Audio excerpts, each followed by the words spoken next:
दिन बीते राम, जतना बताए जइहो कैसे दिन बीते राम, जतना बताए जइहो कैसे दिन बीते राम।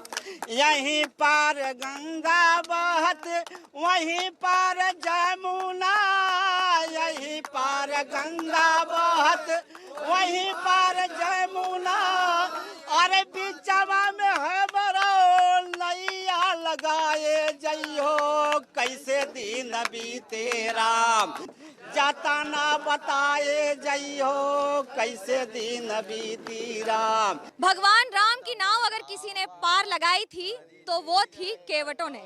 निषाद पार्टी के नाम से अब पूरी तरह एक साथ अपनी ताकत दिखा रही है ये समुदाय, और उसके साथ ये भी बताने का प्रयास कि इस बार उत्तर प्रदेश की राजनीति में 18 से 20% वोट वाली ये समुदाय क्या बड़ा काम करेंगे। मैं इस समय हूँ ज्ञानपुर के पास, एकमात्र ऐसी सीट जहां पर निषाद के विधायक हैं, फिलहाल जेल में हैं, लेकिन क्या होगा निषाद का भविष्य, बात करने के लिए हमारे साथ हैं लोग सारे।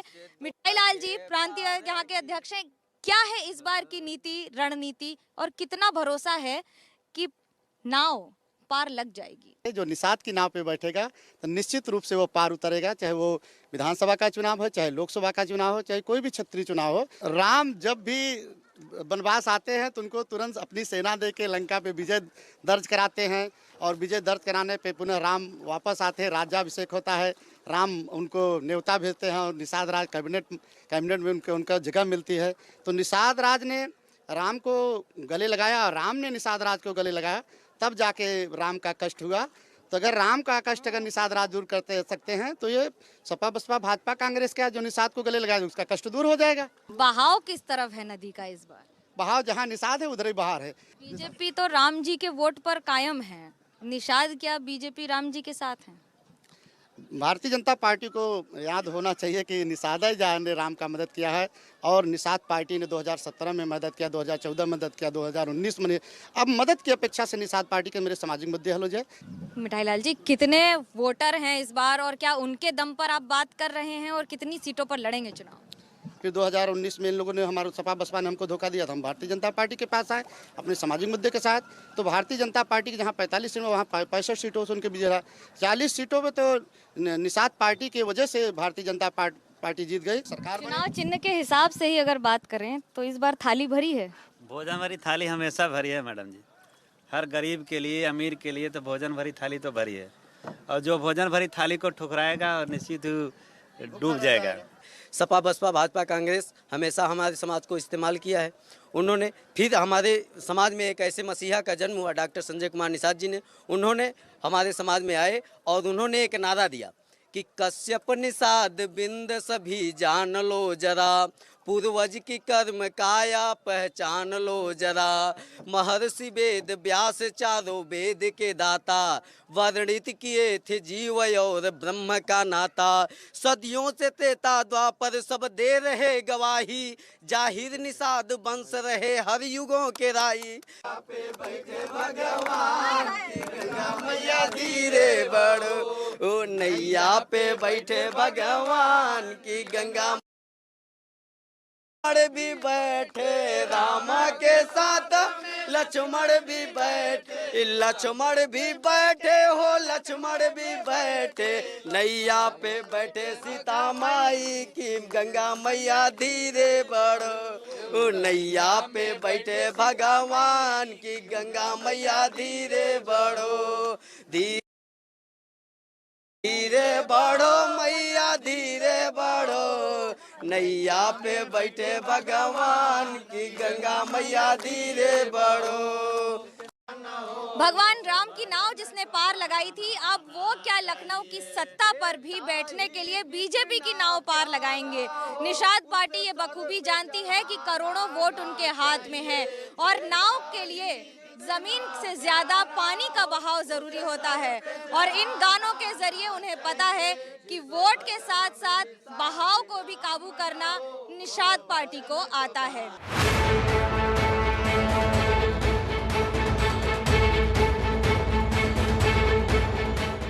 सत्ता में में बैठकर सरकार के काम को दिखाना हर पार्टी की बीमारी होती है और हर पार्टी ये जानती है कि जीतने के लिए वोटर का दिल ये करना भी जरूरी है, लेकिन ये इमारत उसका जीता जागता उदाहरण है। इस इमारत का उद्घाटन 2017 में अखिलेश यादव तत्कालीन मुख्यमंत्री उत्तर प्रदेश ने किया था। कारपेट एक्सपो मार्ट भदोही को 200 करोड़ से ज्यादा की लागत से बनाया गया और एक बार फिर 2020 में योगी आदित्यनाथ ने भी इसी इमारत का उद्घाटन किया। लेकिन दिलचस्प बात यह है कि इसके खर्चे पे प्रति माह 5 लाख रुपए से ज्यादा लगते हैं, जिसको कारपेट एक्सपोर्ट प्रमोशनल काउंसिल इस समय उसका खर्च वहन कर रही है। हालांकि 5 वर्षों में करोड़ों और लाखों रुपए हर महीने खर्च करने के बावजूद एक कॉन्क्लेव हुआ है पिछले वर्षों में, जिसके कारण कालीन उद्योग को कोई लाभ नहीं हुआ।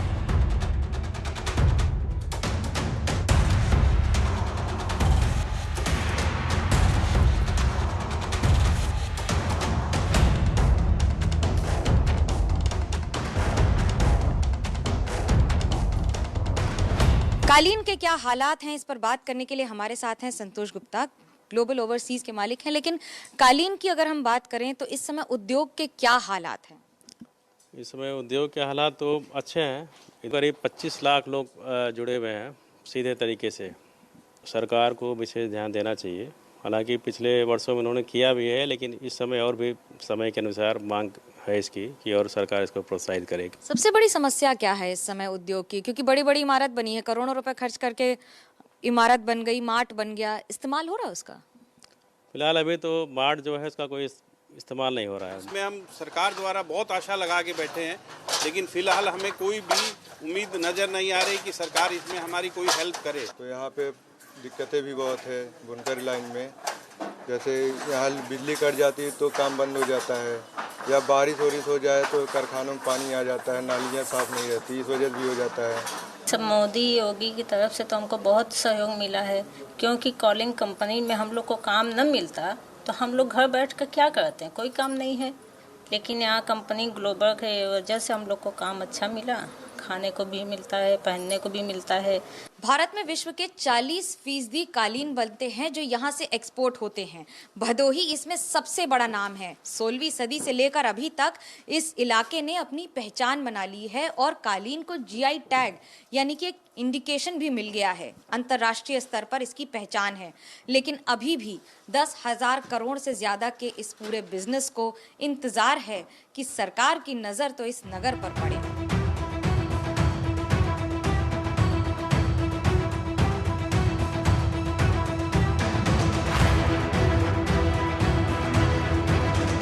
भदोही के पूर्व विधायक, समाजवादी पार्टी से नेता और जाहिद बाग हमारे साथ हैं।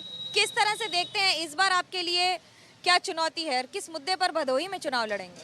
देखिए, चुनौती तो कुछ नहीं इस बार, और जो चीज़ बाकी रह गया था लगभग 80% काम और बीच का पूरा हो गया था, तो 20% बाकी था। स्कूल का थोड़ा बाकी रह गया था, और सरकार जाने के बाद वो सारी चीज़ अभी भी चालू नहीं कराया। 5 साल के कार्यकाल के बाद इनके कार्यकाल में कई ऐसी जगह हैं जिनके उद्घाटन भी 2-2 बार हो गए हैं। यहाँ का आप एक्सपोर्ट काउंसिल ले लें या फिर बाकी सारी जगह ले लें।